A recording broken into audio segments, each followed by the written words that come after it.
All right, let's jump right into this explainer. We're going to be looking at some seriously fascinating analysis from Professor Jeffrey Sachs, specifically about how Europe shifted from these hopeful post-Cold War peace proposals to the incredibly tense, militarized state it's in today. Whether you're a massive history buff or just someone trying to make sense of the dizzying global headlines we see every day, this breakdown is going to give you some incredible context. We are going to unpack a 30-year journey, relying directly on Professor Sachs's recent insights to see exactly how the map of Europe has transformed since the fall of the Soviet Union.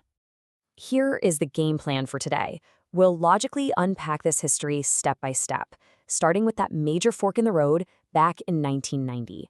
Then we'll trace the eastward march of military alliances, and finally land squarely on the incredibly complex security crisis Europe is facing right now.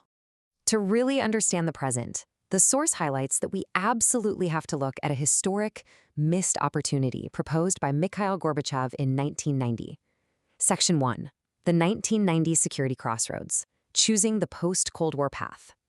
Imagine it's the end of the Cold War. Two totally different paths are on the table. On one side, you have Gorbachev's vision for inclusive security. He envisioned what he called a common European home, stretching all the way to Asia. We're talking demilitarization, ending the Warsaw Pact, and potentially even phasing out NATO. On the flip side, you had Bloc politics, the choice to double down on a divided, militarized Europe. And the crazy thing, according to Professor Sachs, Gorbachev was dead serious about this cooperative approach. It was a radical, totally different way European nations could have coexisted. Now, Gorbachev's whole pitch hinged on this specific concept of indivisible security. It wasn't some brand new utopian idea, it was actually baked right into the 1975 Helsinki Final Act. The core philosophy is beautifully simple.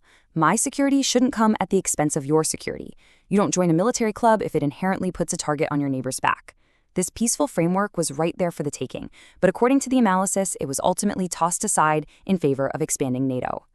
And here is where it gets wild. According to the source, in February 1990, both Germany and the United States made a crystal clear promise to the Soviet Union to secure their support for German reunification. The promise? NATO would not move 1 inch eastward. Not 1 inch. Professor Sachs emphasizes that despite whatever arguments people make today to defend NATO enlargement, this promise was absolutely, unequivocally made, and then completely abandoned. Which brings us to our second section. Motives for NATO expansion. Security, investment, and hegemony. Why exactly did the path pivot so hard from peace-building to expansion? Well, the source outlines that the push came from a few different directions. On a regional level, places like Poland, Hungary, and the Czech Republic were understandably terrified. They'd just gotten out from under decades of Soviet control, so they were practically demanding that the U.S. stay in Europe to protect them. But get this, Germany's role is fascinating. Sachs notes that Germany actually pushed for NATO enlargement largely to protect their wallets.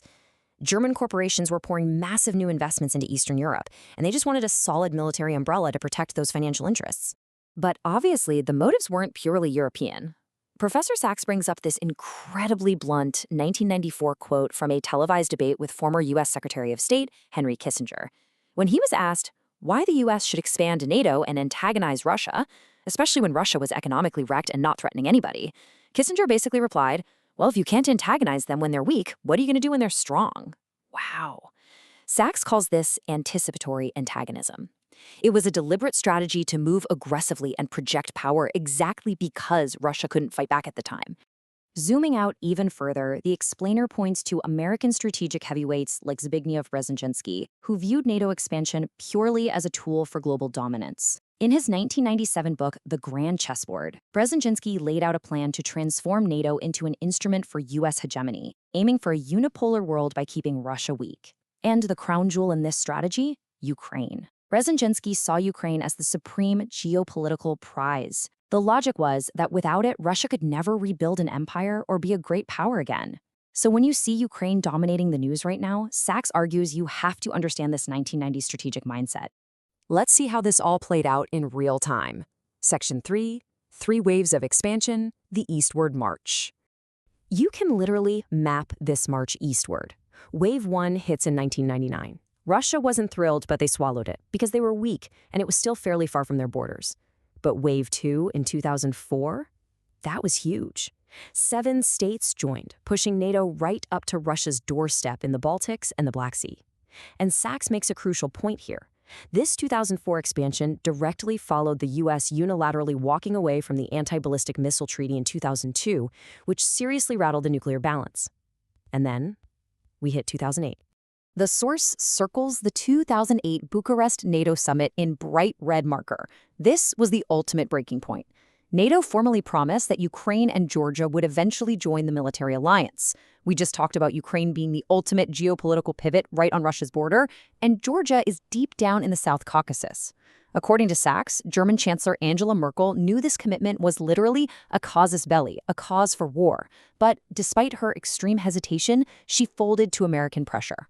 After that 2008 pledge, things escalated like dominoes falling. Step 1, the Bucharest commitment. Step 2, according to the source material, was the 2014 government overthrow in Ukraine, the Maidan coup, which Sachs states was backed by the U.S., installing a pro-NATO government. And step 3 is where the dynamic really shifts. As the U.S. eventually lost some interest in pushing this specific project after hitting intense Russian resistance, Europe essentially adopted the grand project of remilitarization for themselves. Which brings us to the absolute mess of today. Section 4, Europe's current security dilemma, the modern march to militarization. Let's look at the fragmented mindset driving European policy right now. Professor Sachs argues there are two main regional strands at work here. First, in Eastern Europe, places like the Baltics and Poland, policy is fueled by deep-seated historical fears from the Soviet era, resulting in a strict Russophobia that is currently driving a really aggressive political agenda in Brussels. But then you have Germany.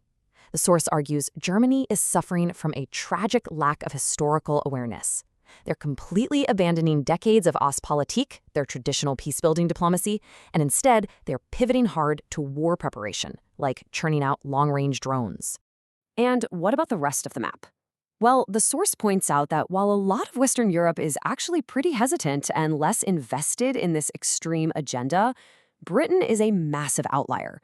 Sachs argues that British policy is driven by a profound imperial nostalgia and a historical grudge against Russia that literally dates all the way back to the 1840s, making them one of the loudest voices for militarization. So where does this leave everyone? According to the explainer, Europe has trapped itself in a textbook security dilemma. In international relations, that's when you take steps you think are purely defensive, but those exact actions inherently terrify your neighbor, which just triggers an inevitable escalation.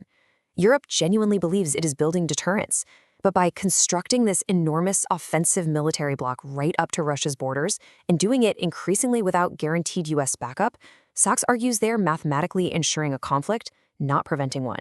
Which leaves us with a massive question to chew on based on the source's analysis. Can Europe actually achieve lasting peace and safety by just constantly expanding a heavily armed military bloc? Or does real, indivisible security mean looking backwards, returning to neutrality, and honoring that forgotten 1990 promise of a common European home? It really flips the whole modern foreign policy consensus on its head, doesn't it?